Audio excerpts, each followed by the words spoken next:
Hello guys, welcome back to my channel. आज हम देखेंगे कि अगर हमको कोई भी फिगर दिया हुआ है जिसमें कुछ पोर्शन शेडेड है, कुछ अनशेडेड है, तो हम उसका फ्रैक्शन कैसे लिखेंगे। जैसे हमारे पास कुछ फिगर्स गिवन है, इसमें हमको area of the sorry not area, it is the fraction of the shaded portion लिखना है। ठीक है, अगर हमको शेडेड पोर्शन का फ्रैक्शन लिखना है तो हम किस तरीके से लिखते हैं। देखिए, जैसे फर्स्ट फिगर है, फर्स्ट फिगर में हमको देखना है कि ये टोटल कितने पार्ट्स में डिवाइड है।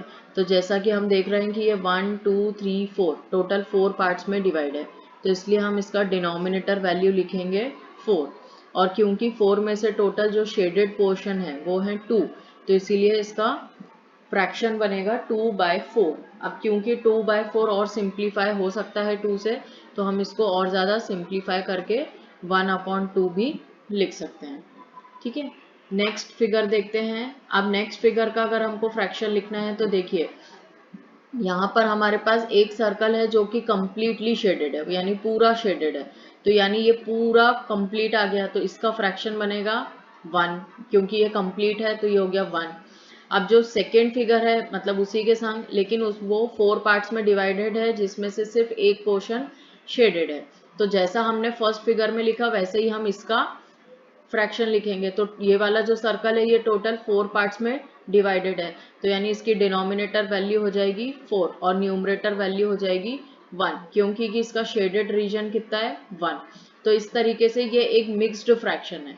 मिक्स्ड में हमारा कुछ होल पार्ट भी रहता है और कुछ फ्रैक्शन पार्ट भी रहता है, इसीलिए ये एक मिक्स्ड फ्रैक्शन होगा। एक पोर्शन हमारे पास कंप्लीट है पूरा और दूसरे का कुछ फ्रैक्शन है, तो इसलिए ये बनेगा 1/4।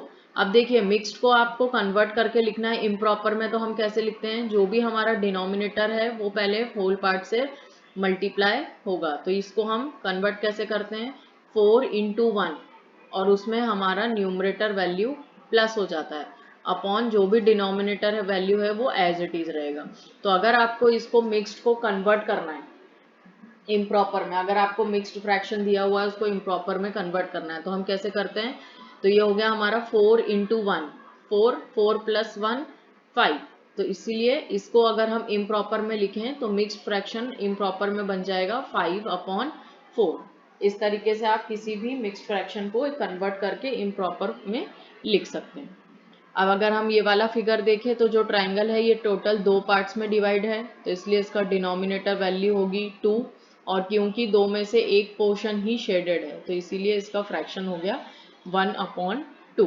तो इस तरीके से कोई सा भी फिगर का आप फ्रैक्शन लिख सकते हैं। सबसे पहले आपको डिनोमिनेटर में टोटल पार्ट्स डालने हैं कि कोई भी चीज़, कोई भी फिगर आपने टोटल कितने पार्ट्स में डिवाइड करी है, और उसमें से जो भी शेडेड रीजन होता है उसको हम न्यूमरेटर में लिखते हैं। जैसे कि फॉर एग्जांपल अगर हम देखें, नॉर्मल मान लीजिए अगर एक ये फिगर है, इस फिगर को मैं टोटल 3 पार्ट्स में डिवाइड कर रही हूँ। अब टोटल 3 में से अगर मान लीजिए कि मैंने सिर्फ एक पोर्शन को कलर्ड किया है, शेडेड किया है, ये वाला पोर्शन शेडेड है, तो इसका फ्रैक्शन लिखना है तो आप कैसे लिखेंगे, क्योंकि आपने टोटल इसको 3 पार्ट्स में डिवाइड किया, तो इसका डिनोमिनेटर वैल्यू हो गई 3।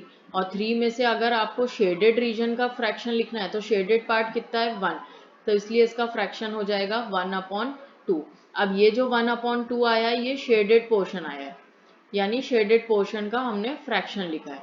लेकिन अगर हमको अनशेडेड का लिखना है तो हम कैसे लिखेंगे, टोटल पार्ट्स हैं 3, तो हम डिनोमिनेटर में तो 3 लिखेंगे, लेकिन अनशेडेड पोर्शन कितने हैं 2, ये भी अनशेडेड है, ये भी अनशेडेड है, तो ये हो जाएगा 2/3।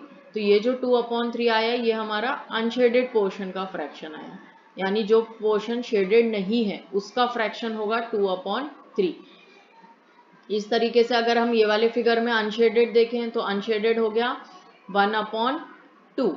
अगेन क्यों, क्योंकि 1/2, क्योंकि टोटल ये 2 पार्ट्स में डिवाइडेड था और उसमें से अनशेडेड भी 1 है, तो 1/2। तो इस तरीके से आपको शेडेड पोर्शन का लिखना है या अनशेडेड पोर्शन का लिखना है। अगर आपको फ्रैक्शन में लिखना है तो डिनोमिनेटर हमेशा सेम रहता है, डिनोमिनेटर में टोटल वैल्यू आती है कि जो भी आपने उसको फिगर को जितने भी पार्ट्स में डिवाइड किया है। अब अगर आपको शेडेड पोर्शन लिखना है तो कितना पार्ट शेडेड है वो लिख के वो वैल्यू आप न्यूमरेटर में लिख दीजिए। अगर अनशेडेड का लिखना है तो कितना पोर्शन अनशेडेड है वो न्यूमरेटर में लिख सकते हैं। इस तरीके से हम किसी भी फिगर का फ्रैक्शनल फॉर्म लिख सकते हैं। वीडियो को लाइक और शेयर करना ना भूलें। Thank you.